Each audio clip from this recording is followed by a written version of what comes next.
No ar, a Voz do Brasil. As notícias do governo federal que movimentaram o país no dia de hoje.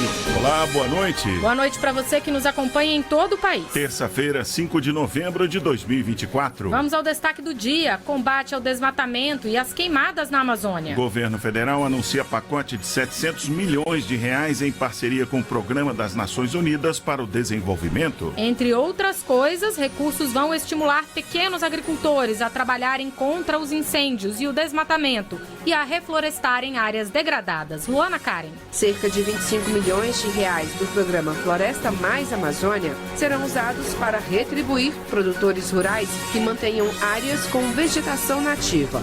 E a diversidade e preservação dos biomas brasileiros são o tema deste ano da Semana Nacional de Ciência e Tecnologia, que começa hoje em Brasília. O principal evento de divulgação científica do país vai ocorrer simultaneamente em diversas cidades, com abertura em Brasília, com participação do presidente Lula. E ainda, saúde. O governo garante a aquisição de quase 70 milhões de doses de vacinas contra a Covid-19. Estoque vai garantir o atendimento aos grupos prioritários pelos próximos 2 anos. E alertas sobre sintomas e prevenção da Mpox começam a ser divulgados nos principais aeroportos do país. Hoje, na apresentação da Voz do Brasil, Mariana Jungmann e Luciano Seixas. E acompanhe a gente ao vivo. Acesse radiogov.abc.com.br ou canal Gov na sua TV aberta. Fortalecimento e estruturação para combater o desmatamento e os incêndios florestais e recuperar áreas degradadas em municípios da Amazônia. Para isso, o governo anunciou investimentos de 700 milhões de reais. Entre as ações previstas estão a regularização fundiária e a compensação a produtores rurais que preservarem e ajudarem na recuperação de áreas degradadas. Recompensar quem mantém a floresta em pé. Com esse objetivo, o Ministério do Meio Ambiente lançou uma chamada pública voltada a agricultores familiares que vivem na Amazônia. Cerca de 25 milhões de reais do programa Floresta Mais Amazônia serão usados para retribuir produtores rurais que mantenham áreas com vegetação nativa. A ministra do Meio Ambiente e Mudança do Clima, Marina Silva, falou sobre a importância de apoiar quem quer contribuir com a sustentabilidade. Há muito tempo espero, essa ideia de pagamento por serviço ambiental, valorização da floresta, dos agricultores familiares sendo colocados nesse lugar de quem está ajudando a combater desmatamento, de quem está ajudando a fazer o enfrentamento da mudança do clima. Em outra frente, cerca de 600 milhões de reais do Fundo Amazônia serão destinados à regularização ambiental e fundiária em 70 municípios considerados prioritários para controle do desmatamento. O acordo, que envolve os Ministérios do Meio Ambiente e do Desenvolvimento Agrário e Agricultura Familiar, além do INCRA e da Anater, vai implementar ações de regularização ambiental e fundiária. A expectativa é de que 30 mil famílias sejam beneficiadas. O ministro do Desenvolvimento Agrário e Agricultura Familiar, Paulo Teixeira, destacou que é necessário mudar a lógica predatória para a lógica sustentável. Uma outra economia agrícola capaz de dar resultados econômicos maiores, e com uma visão mais produtiva e que preserve aquele bioma. A recuperação de áreas degradadas está no foco de outra medida anunciada nesta terça-feira. No âmbito do programa Floresta Mais Amazônia, vão ser investidos 75 milhões de reais para fortalecer ações de recuperação de áreas que estão sob responsabilidade de agricultores familiares. Reportagem Luana Karen. Começa hoje o principal evento de divulgação científica do Brasil. É a Semana Nacional de Ciência e Tecnologia, realizada anualmente em diversas cidades do país. A abertura dessa edição está começando agora em Brasília, com a participação do presidente Lula. A repórter Gabriela Noronha está aqui no estúdio com as informações ao vivo pra gente. Boa noite, Gabriela. Boa noite, Luciano, Mariana, uma boa noite aos ouvintes da Voz do Brasil.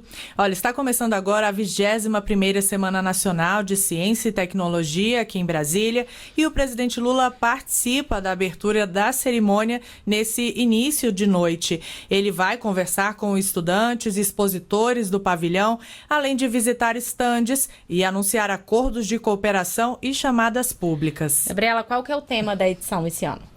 Olha, Mariana, o tema deste ano é Biomas do Brasil, Diversidade, Saberes e Tecnologias Sociais. Essa escolha reflete a urgência de valorizar e proteger as riquezas naturais do país e também das comunidades tradicionais que vivem nos diferentes biomas. E foi o que destacou o secretário Inácio Arruda, de Ciência e Tecnologia para o Desenvolvimento Social. O Pampa, o Cerrado, a Caatinga, a Floresta Amazônica, o Pantanal junto com o Cerrado, que é uma riqueza extraordinária, os mares nossos, todos esses são os nossos biomas, cheios de riqueza, de uma grande biodiversidade. E é hora de você discutir com os cientistas, com os pesquisadores, com a gurizada que entende muito do tema. É hora de juntar tudo isso em tendas na esplanada de discussão da ciência e da popularização da ciência. E, Gabriela, o que está previsto na programação? Luciano, eu estive lá mais cedo e foi montado um grande pavilhão onde o público vai poder visitar mais de 100 estandes com exposições, brincadeiras, experimentos e atividades interativas em um verdadeiro passeio pelos biomas brasileiros. No fim de semana, o espaço também será palco de shows e apresentações culturais. Os visitantes também poderão visitar o Geoparque dos Dinossauros Brasileiros e conferir as oficinas na Vila dos Saberes e a Arena Paralímpica, construída em parceria com o Ministério do Esporte. E olha, as atividades vão até o próximo domingo, dia 10. Pela sua descrição já dá vontade de participar, né, Gabriela? Como é que as pessoas podem fazer, então, para visitar? Como é que é essa participação? Aqui em Brasília, o evento está sendo realizado na área externa do Museu Nacional da República, próximo à rodoviária do Plano Piloto, e todas as atividades são gratuitas e abertas ao público e não é preciso uma inscrição. Também é possível participar de forma remota. Para saber mais informações, Mariana, sobre essas atividades, inclusive nos outros estados, é só acessar semanact.mcti.gov.br. Mariana, Luciano. Obrigado, Gabriela. Nós acabamos de conversar com a repórter Gabriela Noronha sobre a 21ª Semana Nacional de Ciência e Tecnologia. Mais atenção, conforto e segurança para pessoas com transtorno do espectro autista que viajam utilizando os aeroportos do país. 20 salas especiais serão instaladas em salas de embarque dos principais aeroportos até 2026. É o que prevê o Programa de Acolhimento ao Passageiro com TEA, anunciado hoje pelo Ministério de Portos e Aeroportos em parceria com o setor privado. A Tatiana Mateus sempre gostou de viajar. Na companhia do filho autista, Pedro, de 17 anos, foram várias experiências pelos aeroportos do país. Nenhuma negativa. Mas a brasiliense conhece famílias que enfrentaram problemas. Eu conheço famílias que já passaram por situações muito constrangedoras. Houve um despreparo muito grande do staff do aeroporto. No Brasil, cerca de 200 mil pessoas com TEA utilizam os aeroportos todos os meses.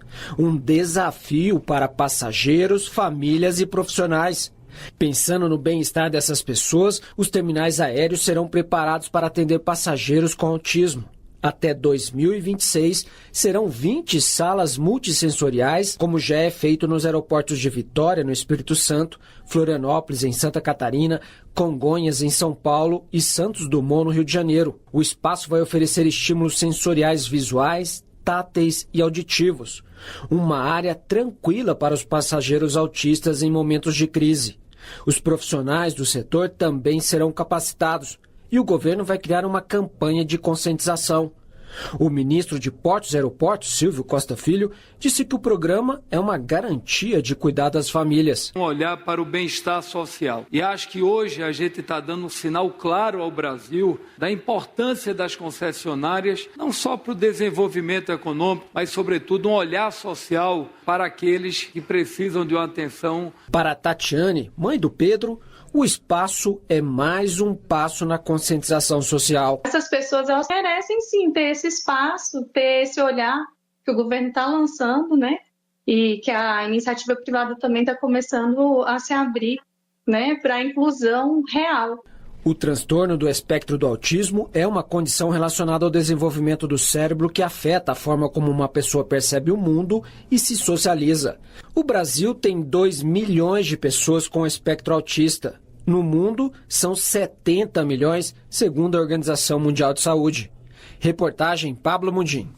Terminais aeroportuários de maior movimento começam a contar com alertas sobre formas de transmissão e sintomas para os viajantes sobre a Mpox, doença também conhecida como varíola dos macacos. A campanha está sendo promovida pelo Ministério da Saúde e a Anvisa, a Agência Nacional de Vigilância Sanitária. Em 2022, mais de 10 mil pessoas foram contaminadas pela doença no Brasil. Este ano, até o momento, são mais de 1.400 casos confirmados. Os 40 mil viajantes que circulam todos os dias pelo aeroporto de Brasília já podem ver os anúncios em painéis ilustrativos alertando para sintomas e o que fazer caso sintam algum deles. Os alertas sobre a Mpox vão se repetir nos principais portos e aeroportos brasileiros, num esforço conjunto entre o Ministério da Saúde e a Agência Nacional de Vigilância Sanitária. Além de informar as populações em risco, as autoridades federais querem preparar os serviços de saúde para prevenir e controlar a doença. Este ano foram notificados no Brasil 1.495 casos confirmados ou prováveis da doença, que ficou inicialmente conhecida como varíola dos macacos, quando surgiu em 2022. De lá para cá, mais de 63 mil casos já foram confirmados nas Américas.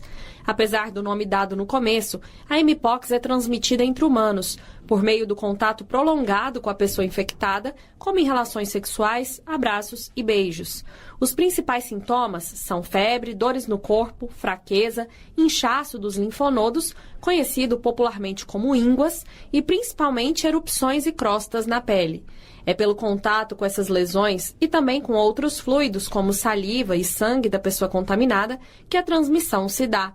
Por isso, a Anvisa também divulgou nota técnica aos profissionais de saúde, com orientações sobre a prevenção e controle de materiais para exames e avaliações clínicas nos serviços de saúde. O compartilhamento de objetos íntimos com pessoas contaminadas, como toalhas, roupas de cama e utensílios de cozinha, também podem ser fator de risco para a transmissão da doença. Caso você tenha tido contato com alguém contaminado e desenvolva sintomas, procure uma unidade de saúde para avaliação e isole-se de atividades sociais e coletivas, evitando contato próximo com outras pessoas. Natália Kozlik para a Voz do Brasil. E vacinas contra a Covid-19 estão garantidas pelos próximos 2 anos. O Ministério da Saúde já adiantou a compra de quase 70 milhões de doses para abastecer os grupos prioritários e com a versão mais recente do imunizante. A psicanalista Joana de Paoli, de 74 anos, moradora de Brasília, já tomou 5 doses da vacina contra a Covid-19 e teve a doença, mas de forma branda. Foi uma coisa tranquila, me deu uma baixa de energia, fiquei, sabe, assim, não me deu falta de ar, isso que eu tenho bronquite, né? Eu fiquei, acho que uns 3 dias na cama, algo assim, e aí fui recuperando. Para garantir a cobertura vacinal contra a Covid-19, o Ministério da Saúde finalizou um novo pregão para aquisição de mais 69 milhões de doses de vacinas. Assim, a população terá garantia de proteção contra as formas mais graves da doença pelos próximos 2 anos. E ainda será entregue a versão mais moderna do imunizante, como garante a secretária de Vigilância em Saúde do Ministério da Saúde, Etel Maciel. Então, a gente já fez a previsão no contrato que se em algum momento, nós tivermos uma atualização da vacina, as empresas que ganharam o pregão vão nos entregar a nova vacina. A imunização da Covid-19 atualmente está recomendada no calendário nacional de vacinação para crianças entre 6 meses e menores de 5 anos, para pessoas dos grupos prioritários a partir de 5 anos de idade e para a população geral, desde que não tenha nenhuma dose anterior da vacina. Segundo dados do Ministério da Saúde, a cobertura vacinal contra a Covid-19 já chegou a cerca de 86% dos brasileiros, com pelo menos 2 doses da vacina. Reportagem Cleide Lopes. Na última semana, o Ministério também regularizou os estoques de vacina contra a Covid nos estados. Foram distribuídas 1.200.000 doses para serem utilizadas imediatamente em quem está com a imunização pendente este ano. E o Ministério da Saúde também está enviando mais de 6 milhões de reais para que todos os municípios e o Distrito Federal façam a compra de testes rápidos de gravidez. O objetivo é garantir que as mulheres tenham acesso rápido ao diagnóstico, garantindo que sejam encaminhadas o quanto antes para acompanhamento pré-natal, que é feito integral e gratuitamente pelo SUS. Além disso, o teste de gravidez é condicionante para que as mulheres tenham acesso a outros serviços de saúde, como a colocação de DIU de cobre, por exemplo, que não pode ser implantado se houver a dúvida de gravidez. O valor mínimo que cada município receberá é de R$200, suficiente para a compra de 100 testes rápidos, mas os recursos serão divididos de acordo com a quantidade de gestantes por município. A Operação Raízes do Cedro, criada pelo governo federal para repatriar brasileiros da zona de conflito no Oriente Médio, já realizou 10 voos e resgatou mais de 2.000 pessoas. Assim que deixam a aeronave, os brasileiros e familiares contam com acolhimento de profissionais do Ministério do Desenvolvimento e Assistência Social, Família e Combate à Fome, da Força Nacional do SUS, da Polícia Federal e da Receita Federal. O governo do Brasil já resgatou 2.072 brasileiros e familiares, além de 24 animais domésticos que estavam no Líbano por conta do conflito no Oriente Médio.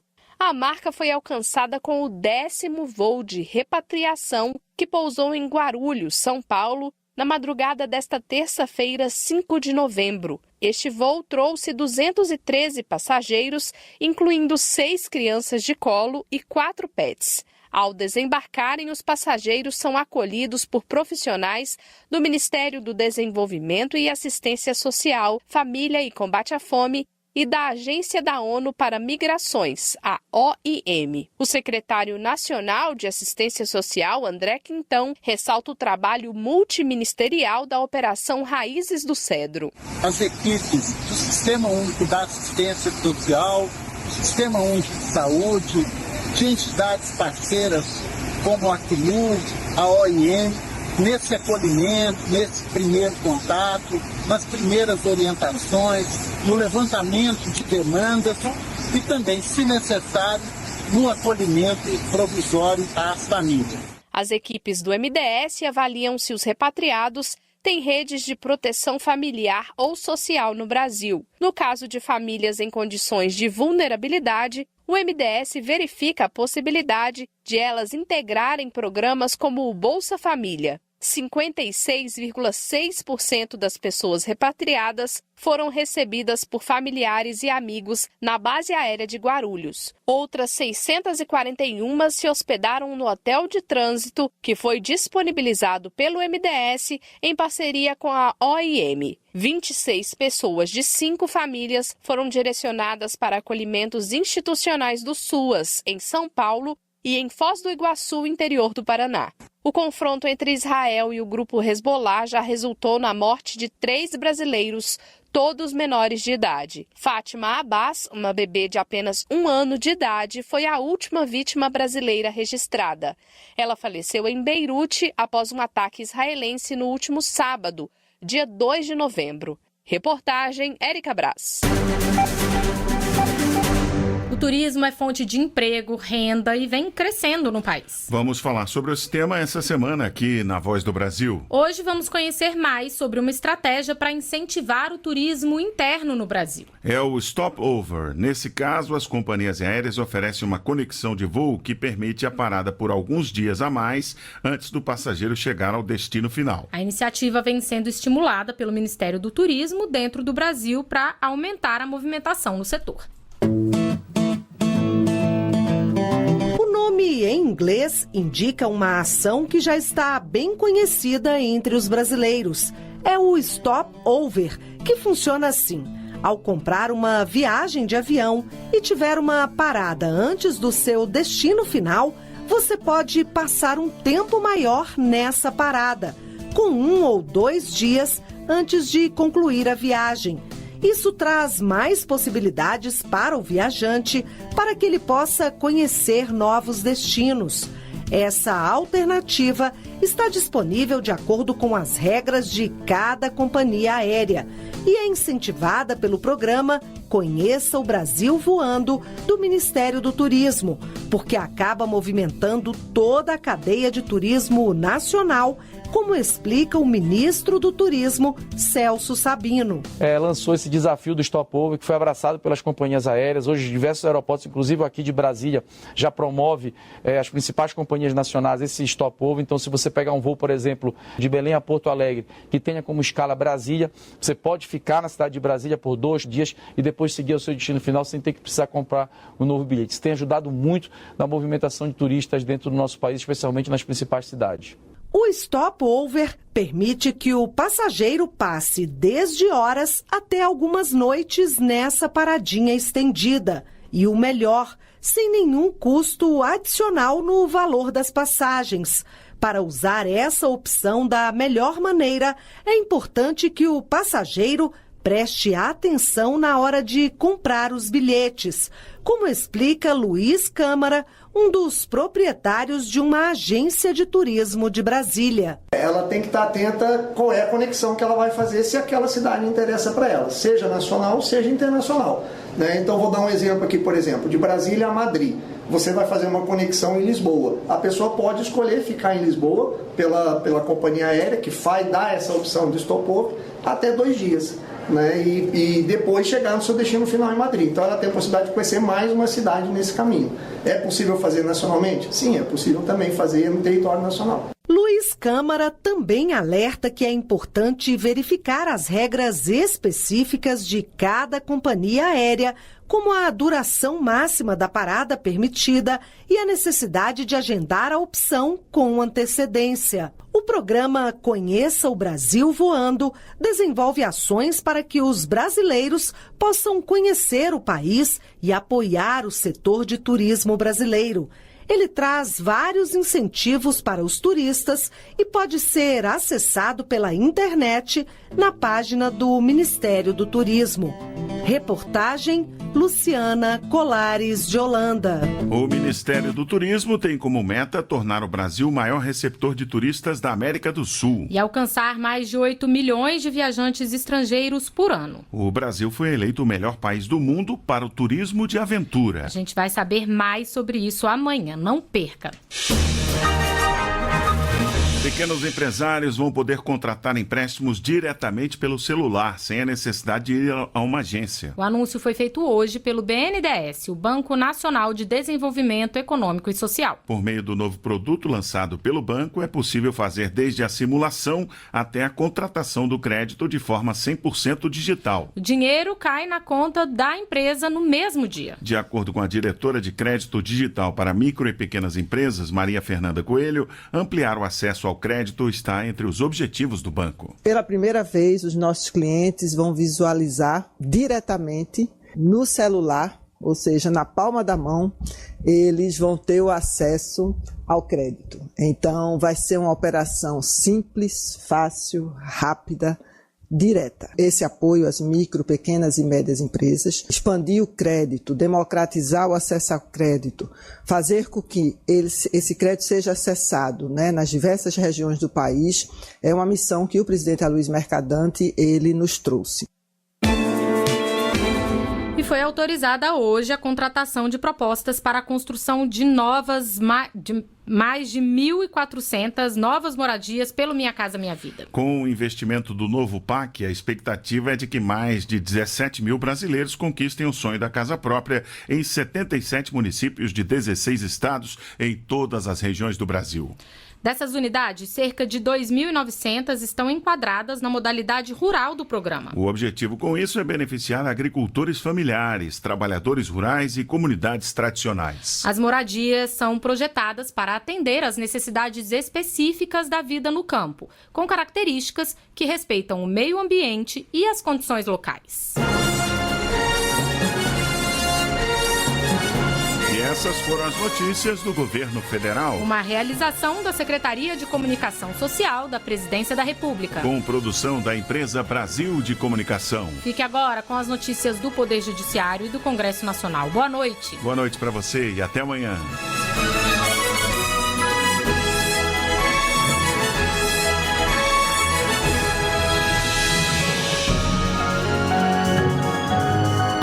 Voz do Brasil. Governo Federal.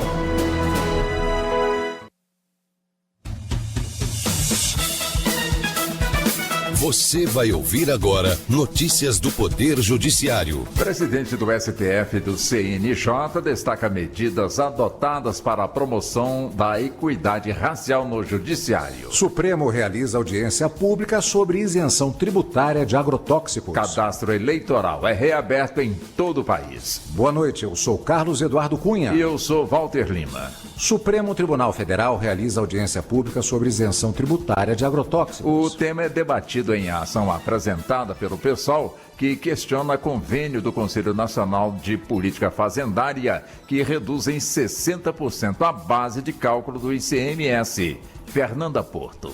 Na abertura da audiência pública, o vice-presidente do STF, relator do tema, o ministro Edson Fachin, ressaltou que a questão é complexa e envolve até direito e comércio internacional. Considerando não só a economia e o meio ambiente além do território nacional, mas também a experiência comparada no tratamento tributário de insumos agrícolas. Todos os pontos apresentados serão registrados em relatório para que os ministros do STF possam embasar os votos sobre a constitucionalidade ou não da isenção de impostos para agrotóxicos no Brasil. A data do julgamento ainda será definida. Na abertura da primeira sessão do Conselho Nacional de Justiça, no mês da Consciência Negra, o presidente do STF e do CNJ, ministro Luiz Roberto Barroso, destacou medidas adotadas para a promoção da equidade racial no Judiciário. Entre as medidas está o Prêmio de Equidade Racial do Poder Judiciário, cujo anúncio dos ganhadores da primeira edição foi feito na sessão de hoje. Além do prêmio, Barroso destacou o programa de bolsas de estudo para fomentar a entrada de pessoas negras na magistratura. O ministro destacou ainda a implementação do letramento racial na magistratura, entre outras iniciativas. Multa por descumprimento de ordem do juiz ou do conselho tutelar prevista no Estatuto da Criança e do Adolescente não se limita a pais ou responsáveis. Para o STJ, todos que deixam de cumprir medidas de proteção a menores podem sofrer a sanção. Fátima Uchoa. Com esse entendimento, a quarta turma do STJ manteve a multa imposta pela Justiça de Minas Gerais a uma empresa promotora de eventos que permitiu a venda de bebidas alcoólicas a menores durante exposição agropecuária no município mineiro de São João Batista da Glória. O relator, ministro Antônio Carlos Ferreira, ressaltou que, conforme o ECA, a sanção pode ser aplicada a qualquer pessoa física ou jurídica que desrespeite ordens da autoridade judiciária ou do conselho tutelar, reforçando a proteção integral dos direitos da criança e do adolescente, sem limitar-se à esfera familiar, de guarda ou tutela. O cadastro eleitoral foi reaberto nesta terça-feira em todo o país. Os eleitores já podem procurar os serviços da Justiça Eleitoral pela internet ou nos cartórios. Fábio Ruas.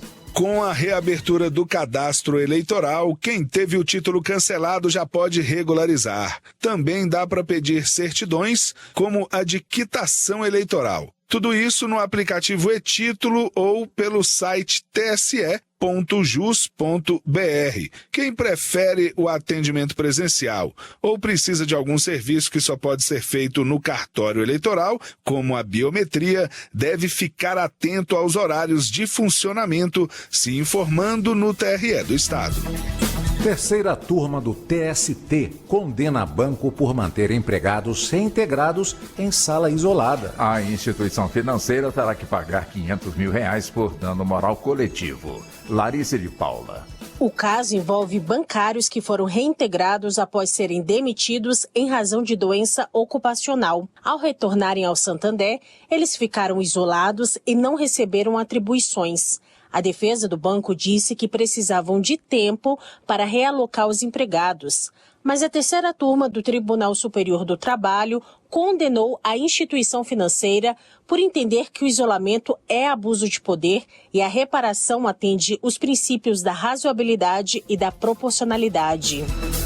Você acompanha outras notícias do Poder Judiciário em 104,7 FM para todo o Distrito Federal e entorno. Ou pelo canal 1.3 da TV aberta em Brasília. Ouça também pelo TuneIn de qualquer lugar do mundo. E baixe agora o TV Justiça Mais disponível na loja de aplicativos do seu celular. Uma boa noite. E até amanhã.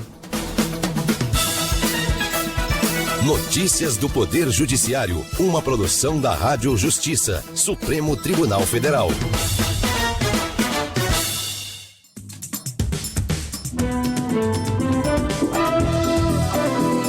Está no ar o Jornal do Senado.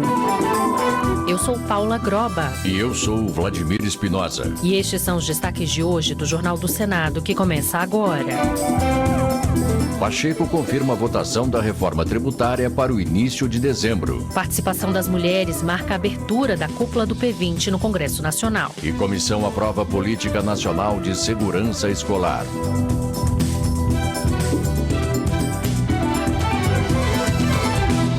Boa noite. Boa noite. O presidente do Senado confirmou que a regulamentação da reforma tributária será votada até dezembro. Já as novas regras para emendas parlamentares devem ser analisadas nos próximos dias. Ao comentar sobre o corte de gastos a ser anunciado pelo governo, Rodrigo Pacheco declarou que o ajuste não pode afetar as carreiras do funcionalismo público. Os detalhes com a repórter Érica Christian.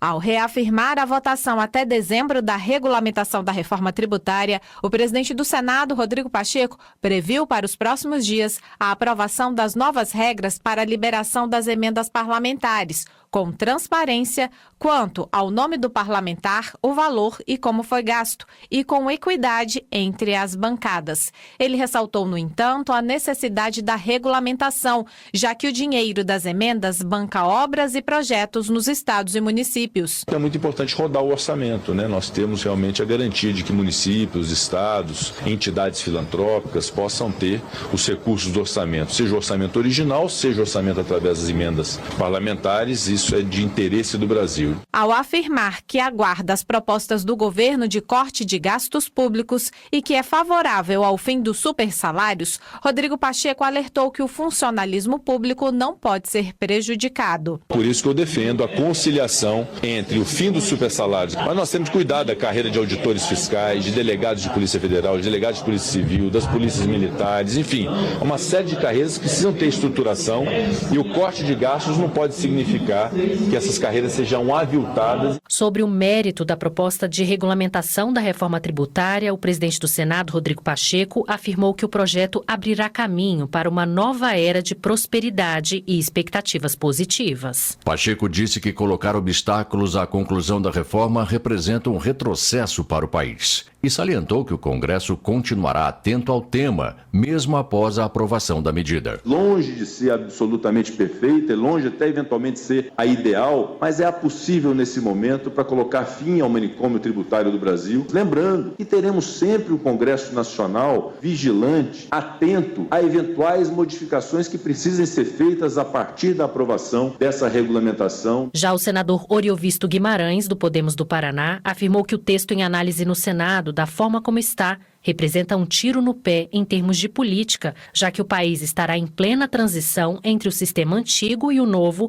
durante as próximas eleições. Oriovisto também defendeu que o projeto de regulamentação passe pela Comissão de Assuntos Econômicos, o que daria mais tempo para que os senadores possam analisar os detalhes do texto. O parlamentar paranaense criticou ainda os percentuais previstos para a cobrança do imposto sobre valor agregado, o IVA. Nós já vamos começar, se não com o maior IVA do mundo, um dos maiores IVAs do mundo, entre 170 países. Por que isso?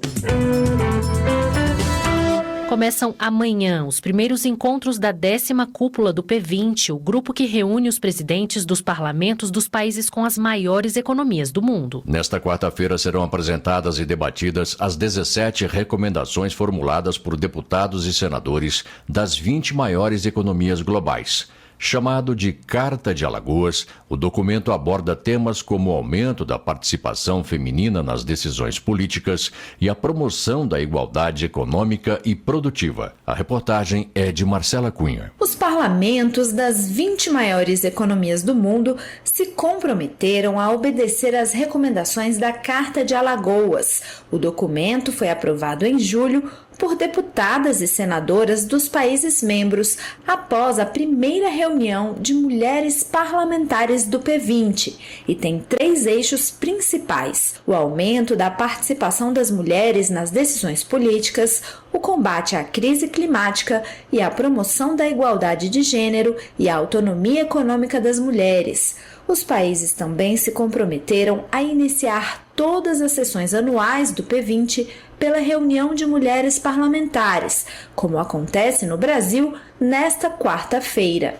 Para a líder da bancada feminina, a senadora Leila Barros, do PDT do Distrito Federal, a elaboração do documento mostra como os desafios enfrentados por parlamentares mulheres são semelhantes ao redor do mundo. As trocas de experiência entre as parlamentares de diferentes países foram muito ricas. Primeiro, para perceber que, apesar das diferenças de religião, de raça e cultura, todas as participantes demonstraram uma agenda comum, com desafios e demandas semelhantes. Entre as 17 recomendações da Carta de Alagoas estão incluir os direitos das mulheres nas políticas e orçamentos dos países do G20, reconhecer que as mulheres são impactadas de maneira diferente por medidas legais, denunciar a violência política e adotar medidas que valorizem o trabalho não remunerado, de cuidados e doméstico.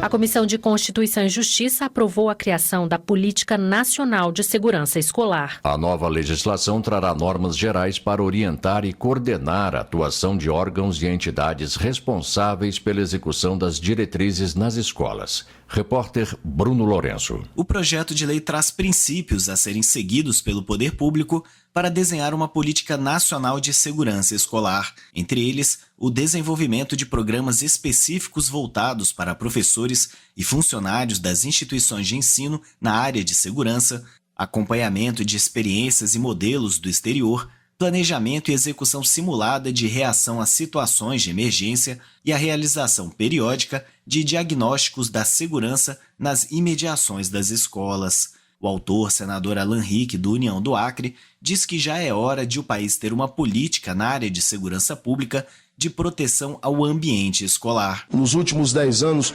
mais de 50 mortes em ataques em escolas.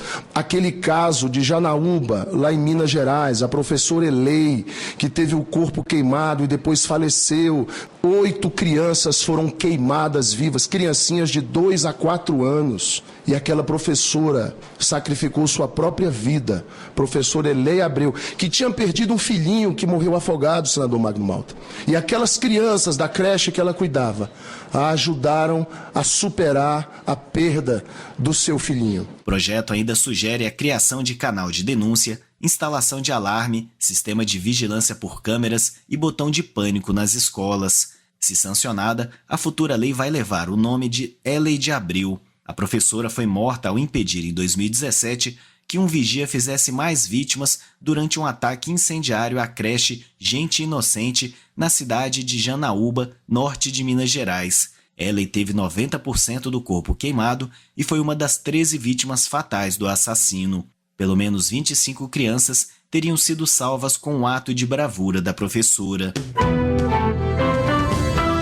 Este ano, o Dia da Consciência Negra será feriado nacional. A Lei 14.759, sancionada pelo presidente Lula em dezembro do ano passado, oficializou como feriado nacional o Dia de Zumbi dos Palmares e da Consciência Negra. Até então, algumas cidades e estados já comemoravam as datas com feriados locais. Além do feriado nacional, o Senado realizará uma sessão especial em homenagem à data, no dia 19 de novembro. Autor do pedido para a realização da sessão, o senador Paulo Paim, do PT do Rio Grande do Sul, ressalta que a data deve ser vista como uma oportunidade para a reflexão e combate ao racismo. Datas, símbolos como 20 de novembro, Dia de Zumbi da Consciência Negra, são essenciais para estimular um olhar mais crítico de todos. Por isso, se tornou feriado nacional. Racismo, preconceito e discriminação se combate com cidadania, com direitos que melhorem a vida das pessoas. Que esse 20 de novembro seja um dia de reflexão de todo o povo brasileiro no bom combate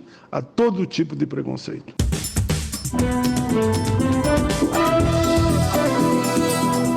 Com trabalhos técnicos de Eric Bento, o Jornal do Senado fica por aqui. Acompanhe agora as notícias da Câmara dos Deputados. Boa noite. Boa noite e até amanhã.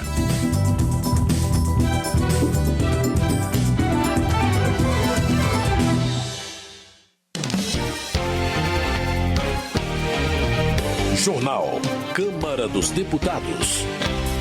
Câmara libera crédito para a recuperação econômica do Rio Grande do Sul. Plenário retoma debate sobre regulamentação de emendas parlamentares. Deputados exigem reparações pelo rompimento da barragem de Mariana. Boa noite. Há exatos 5 anos ocorreu o rompimento da barragem de Fundão, no município mineiro de Mariana.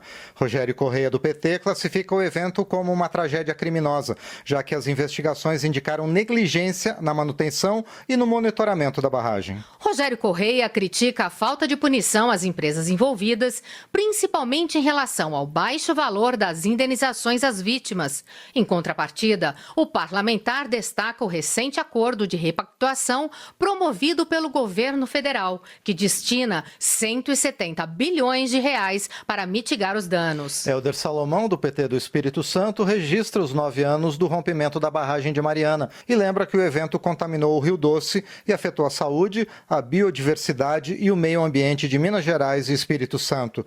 O parlamentar se solidariza com a luta das vítimas, que ainda clamam por uma reparação justa. Helder Salomão avalia que, apesar de avanços, o recente acordo de repactuação assinado no Palácio do Planalto marca apenas o início de uma nova etapa na busca por justiça. O deputado garante que vai acompanhar a execução dessas ações e trabalhar na elaboração de medidas preventivas contra desastres semelhantes. Economia. General Girão, do PL do Rio Grande do Norte, critica o governo federal por não aplicar a redução nas tarifas de energia gerada pela hidrelétrica de Itaipu, mesmo após a quitação das dívidas de construção da usina em fevereiro de 2023. Ele aponta que se a Agência Nacional de Energia Elétrica já tivesse agido, as tarifas cairiam de 20% a 40%. General Girão afirma que essa falta de ajuste contradiz o discurso de um governo que se apresenta defensor dos mais pobres, uma vez que a queda no valor da energia elétrica beneficiaria principalmente a população de baixa renda. Reinaldo Stefanes, do PSD do Paraná, critica a política econômica, apontando que um possível aumento na taxa de juros vai agravar a crise, impactando a dívida interna do país e as dívidas pessoais dos brasileiros. Além disso, ele menciona a perda do poder aquisitivo da população, impactada com as altas da cesta básica e do dólar. Reinaldo Stefanes analisa os efeitos dos resultados das eleições dos Estados Unidos sobre a economia e o próprio judiciário brasileiro. Em sua avaliação, o governo precisará de muita habilidade para se posicionar no novo cenário mundial que surgirá. Desenvolvimento regional. Adail Filho, do Republicanos do Amazonas, reflete sobre a realidade social no Brasil e a necessidade de fortalecer a democracia como instrumento de justiça e igualdade. O legislador assinala que mais de 33 milhões de brasileiros enfrentam a fome diariamente, presos, segundo ele, a um ciclo de desigualdade que compromete gerações. Adail Filho chama atenção para a situação do Amazonas, onde, nas palavras do deputado, a população enfrenta, além da pobreza, a violência, o isolamento e os efeitos das enchentes e estiagens. Ele pede que o poder público coloque a população no centro das decisões em nome da transformação social e do desenvolvimento do país. Paulão, do PT de Alagoas, acredita que a empresa Braskem é responsável pelo afundamento de solo que atingiu 5 bairros em Maceió, desabrigando mais de 60 mil pessoas. O deputado cobra ações efetivas do Poder Judiciário para que a Braskem seja penalizada por danos ambientais, sociais e de saúde pública causados na região. Paulão alerta que a crise gerada pelo afundamento afeta diretamente a saúde mental da população de Maceió. Ele destaca o papel da Defensoria Pública e de lideranças comunitárias na luta por justiça, mas acredita que apenas uma ação ágil e firme da justiça pode dar à população o amparo e a reparação de que necessita.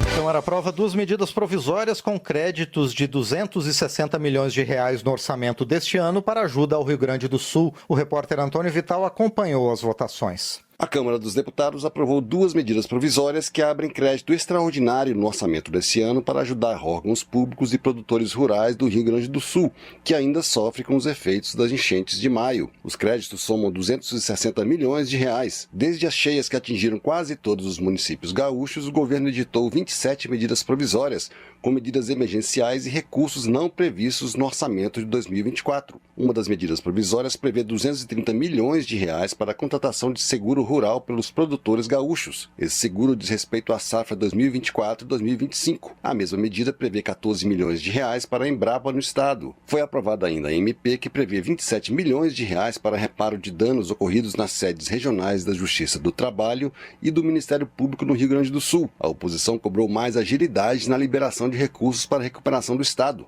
Foi o que disse o deputado Marcel Van Hatten, do Novo do Rio Grande do Sul. Esta medida provisória que destina recursos para o Ministério Público Federal, para a Defensoria Pública da União, para o Tribunal Superior do Trabalho, é apenas um exemplo de que os recursos ainda não foram todos utilizados. Muita grana ainda precisa chegar no Rio Grande do Sul. O líder do governo na Câmara, deputado José Guimarães, do PT do Ceará, disse que as medidas provisórias tiveram que ser editadas para evitar que recursos já liberados tivessem que ser devolvidos para os cofres públicos nos casos em que os órgãos e prefeituras beneficiadas não conseguiram usar o dinheiro a tempo, como prevê a legislação. Essa medida provisória, além das outras 2, é recurso que o governo enviou e não utilizaram. Para não ser obrigado a devolver para a União, nós estamos aprovando essas medidas provisórias, que é recurso para o Rio Grande do Sul. Tudo que foi preciso ser feito, o nosso governo fez. Uma terceira medida provisória, ainda não votada, abre crédito de mais de R$1 bilhão para o Programa Nacional de Apoio a Microempresas e Empresas de Pequeno Porte, o PRONAMP, no Rio Grande do Sul. A mesma medida provisória garante 450 milhões para a recuperação de escolas, aquisição de livros e materiais didáticos, transporte escolar e universidades federais gaúchas. As 2 medidas provisórias aprovadas seguiram para análise do Senado. Da Rádio Câmara de Brasília, Antônio Vital. Transportes. Charles Fernandes, do PSD da Bahia, questiona o custo da Carteira Nacional de Habilitação. Ele solicita a redução dos custos ou ampliação de vagas para a CNH Social, para atender trabalhadores de baixa renda que necessitam do documento para entrar no mercado de trabalho. A burocracia do processo e a obrigatoriedade de exames pagos em clínicas particulares são apontados por Charles Fernandes como outros agravantes para que muitos jovens consigam a carteira de habilitação. No entendimento do parlamentar, o documento não pode ser visto como um luxo, mas uma necessidade básica. Previdência. Gilson Daniel, do Podemos do Espírito Santo, defende a aprovação da proposta que visa reverter as alterações feitas pela reforma da Previdência nas regras de pensão por morte. A ideia, segundo o deputado, é que os dependentes voltem a receber integralmente os valores sem restrições proporcionais. Gilson Daniel reforça que o benefício atual é insuficiente e não reflete as contribuições feitas pelos falecidos ao longo de anos. O deputado pede o apoio dos colegas para aprovar o projeto, ressaltando que a medida é um passo importante para dar segurança às famílias e recuperar a confiança no sistema previdenciário brasileiro. Saúde. Recente pesquisa divulgada no Congresso Internacional sobre Obesidade mostra que 56% dos adultos brasileiros têm obesidade ou sobrepeso. Preocupado com o avanço da doença entre jovens, Otone de Paula, do MDB, exalta a ação da Prefeitura do Rio de Janeiro de oferecer medicamentos específicos para o combate da obesidade. Otone de Paula analisa que a prevenção da doença desde a infância, além de proteger a criança, garante o futuro do sistema de saúde do país. O parlamentar sugere às autoridades que tratem a obesidade com mais seriedade e invistam em políticas públicas de prevenção. Ciência e tecnologia. Relatora de projeto de regulamentação do streaming quer mais participação de produtoras nacionais. A repórter Lara Rage acompanhou discussão sobre a proposta. Relatora do projeto em análise na Câmara dos Deputados que regulamenta os serviços de vídeo sob demanda, a deputada Jandira Fegali, do PCdoB do Rio de Janeiro, defendeu modificações na proposta em audiência pública do Conselho de Comunicação Social do Congresso Nacional. O vídeo sob demanda, o VOD, é um termo geral para várias modalidades de serviços, como o streaming, Netflix, por exemplo, e o aluguel ou venda de conteúdos específicos, como a loja de filmes do YouTube. Já aprovado pelo Senado, o projeto de lei está em análise na Comissão de Cultura e obriga as empresas que ofertam os serviços de VOD a recolher a Condecine, Contribuição para o Desenvolvimento da Indústria Cinematográfica Nacional. O tributo destina-se ao fomento do cinema e do audiovisual nacionais. Pelo texto, a Condecine será anual com alíquota progressiva e as empresas com faturamento acima de R$ 96 milhões pagarão alíquota de 3%. A relatora na Comissão de Cultura, a deputada Jandira Fegali, considera essa alíquota baixa e defende percentual maior. De pronto, posso dizer que é um projeto bastante insuficiente para responder às demandas que o setor audiovisual brasileiro pode e deve apresentar ao Brasil. É um projeto insuficiente, não só nos percentuais de cobrança, mas também na pouca valorização que dá à produção independente brasileira. Existem 2 projetos de lei sobre a regulação do streaming em análise no Congresso Nacional. Um já aprovado no Senado, relatado pela Jandira Fegali, e outro relatado pelo deputado André Figueiredo, do PDT do Ceará, que está pronto para votação no plenário da Câmara, mas a votação depende de acordo entre os partidos.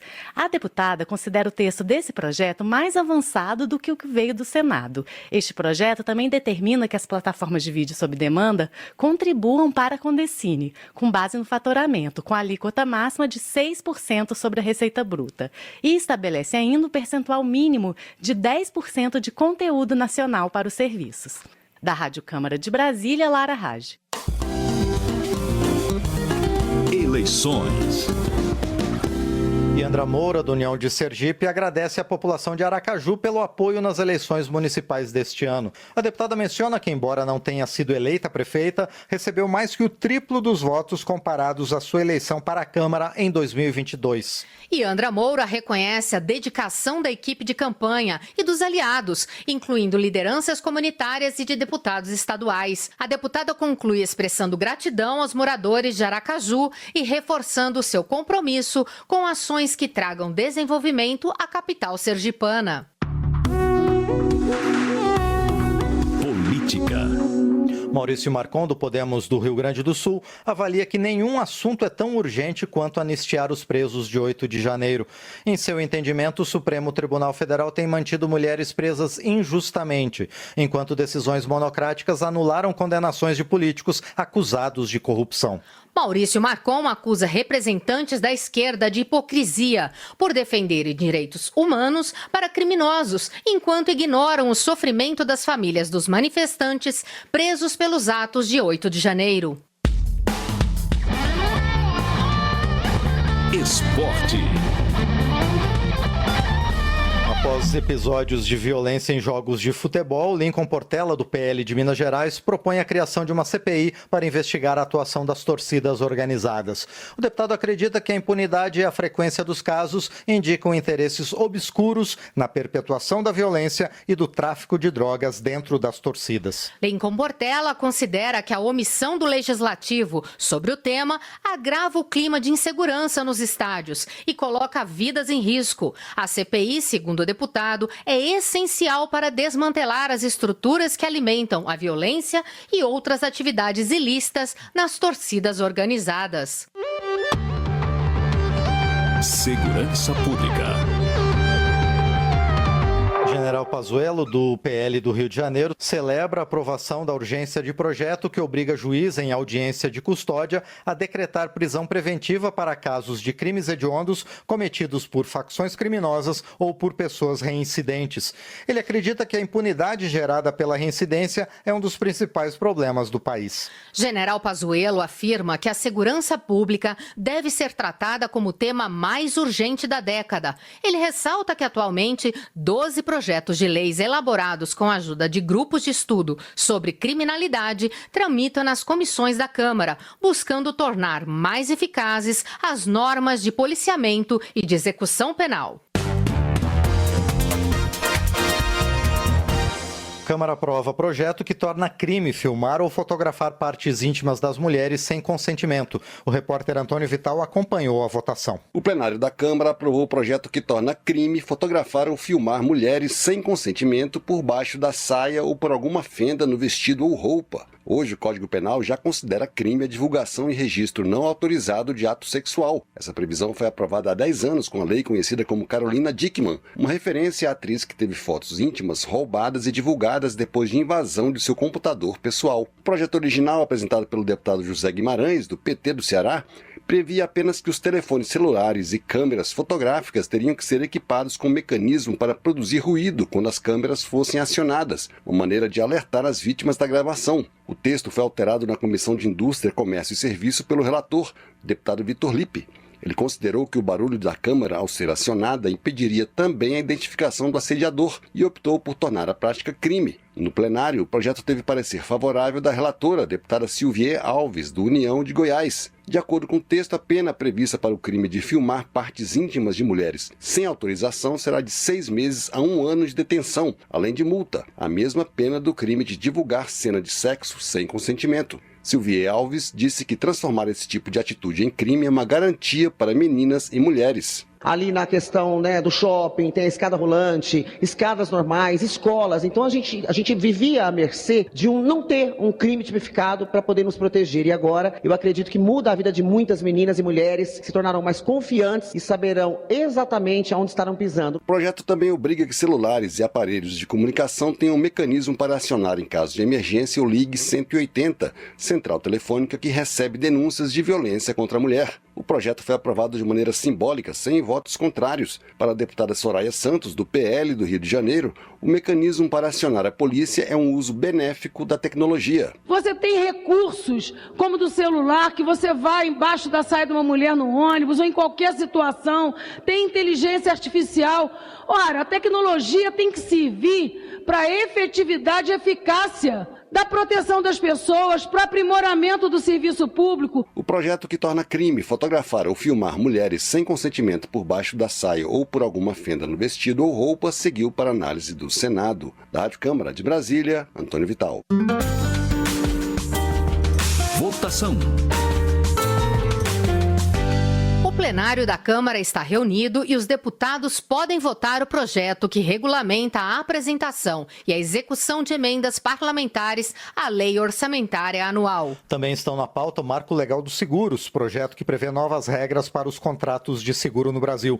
E o projeto da Lei Geral de Concessões, que busca reformular tanto a legislação sobre parcerias público-privadas quanto as concessões de serviços públicos.